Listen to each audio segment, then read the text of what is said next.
Saudara, kita akan bahas peristiwa penembakan di kampanye Donald Trump bersama analis hubungan internasional Hikmahanto Juwana. Selamat siang, Pak Hikmah. Ya, selamat siang.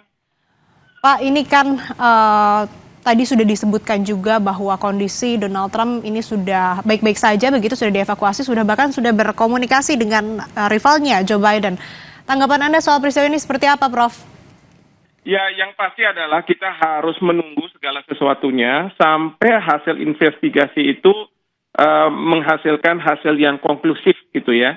Karena kita tidak bisa berspekulasi dalam kesempatan ini apa yang sebenarnya terjadi. Bahwa memang fakta-fakta sudah ada, fakta bahwa Donald Trump ditembak, lalu kemudian mengenai kuping beliau, lalu kemudian ada Secret Service yang membantu beliau, tetapi juga pada waktu dibantu, Donald Trump masih seolah-olah diberi kesempatan untuk berbicara, karena dia menyampaikan fight 2 kali, atau artinya lawan begitu ya. Kenapa pertanyaannya, kenapa tidak langsung dievakuasi?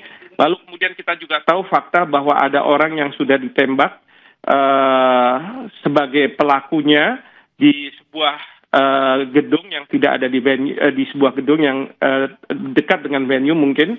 Lalu kemudian juga ada 1 orang yang sudah tewas. Jadi itu sudah fakta-fakta yang sudah didapat. Tinggal sekarang adalah mendalami fakta-fakta itu, mengkaitkan satu dengan lainnya untuk bisa memastikan bahwa apa yang sebenarnya terjadi. Memang kesulitannya adalah pelaku yang diduga menjadi pihak yang sangat tahu terkait dengan penembakan ini, itu dilakukan ditembak mati, ya. Nah, kita tentu sekarang kita sudah tahu bahwa itu ditembak mati bukan karena bunuh diri. Nah, kalau ditembak mati tentu ada spekulasi lagi, kenapa ditembak mati langsung pada saat itu? Kenapa tidak kemudian diamankan, dilumpuhkan, ditembak tapi tidak mati, sehingga bisa ditanya ya oleh nantinya pihak kepolisian atau otoritas yang ada di Amerika Serikat. Jadi ini masih spekulasi. Memang ada 4 suspek, katakanlah ya, dugaan, kemungkinan. Ada teori yang mungkin mengatakan bahwa ini dilakukan oleh rivalitas partai politik dari Trump, yaitu Partai Demokrat. Walaupun nanti ada masalah karena Partai Demokrat adalah partai yang tidak menghendaki masyarakat punya akses terhadap senjata, begitu. Ini berbeda dengan Partai Republik. Tetapi juga mungkin juga ada yang mengatakan, oh enggak, ini mungkin lone wolf, gitu ya. Jadi orang sendiri yang tidak terafiliasi kemana-mana, dia menginginkan sesuatu yang, katakanlah, kekhawatiran dia kalau mungkin Donald Trump yang menang, maka akan terjadi apa.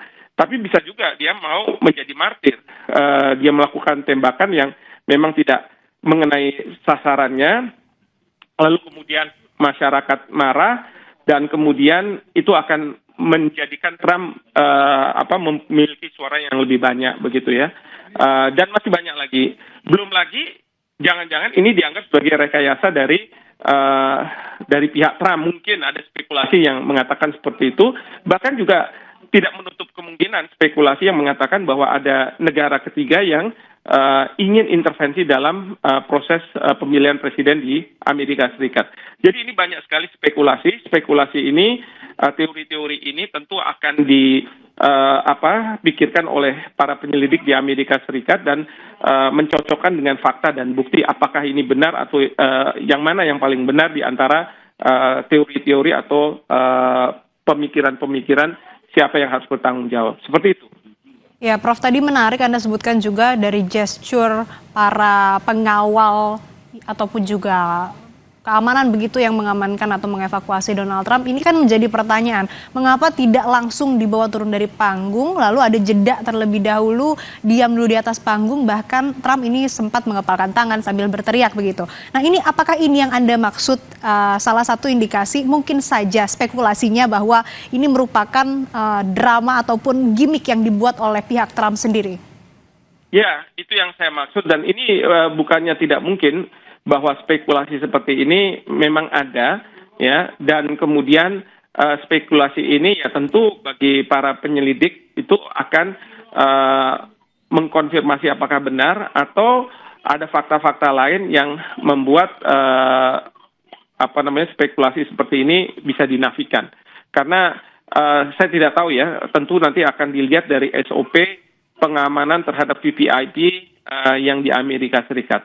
Apakah yang dilakukan oleh Secret Service pada saat itu sudah sesuai dengan SOP atau tidak? Karena kalau saya lihat memang ada jeda di mana Presiden Trump berdiri, lalu kemudian para Secret Service yang mengelilingi Trump itu seolah-olah memang mencoba menghalangi kalau misalnya ada serangan dari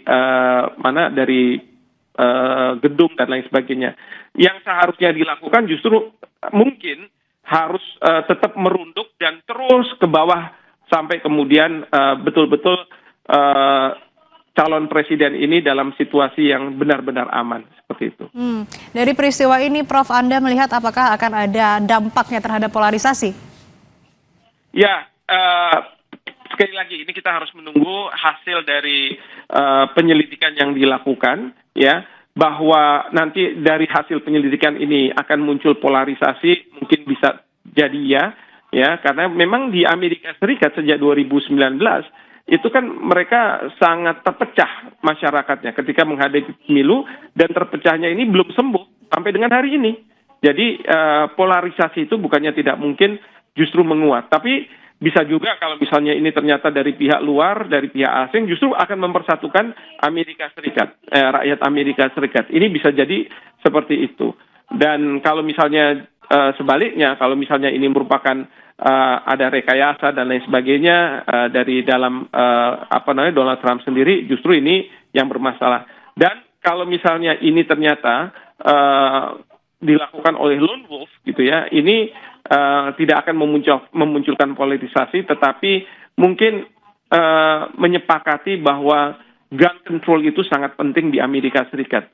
Akses masyarakat terhadap senjata itu tidak boleh sebebas-bebasnya, sehingga akan berdampak seperti ini dalam konteks pesta demokrasi yang kemudian berujung pada berdarah-darah ini.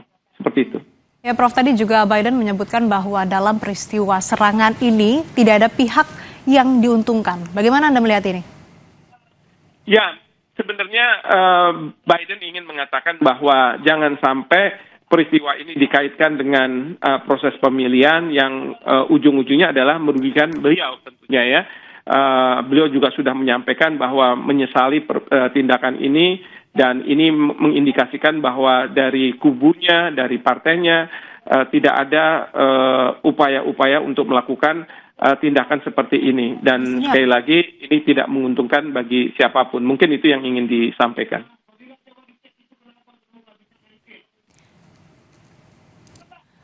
Baik, terima kasih Prof. Hikmahanto Juwana selaku analis hubungan internasional yang telah bergabung bersama kami di Breaking News Kompas TV. Terima kasih, sehat selalu. Saudara, tetap bersama kami usai jeda. Breaking News Kompas TV masih akan kembali dengan informasi terkait dengan serangan terhadap salah satu kandidat peserta Pilpres Donald Trump.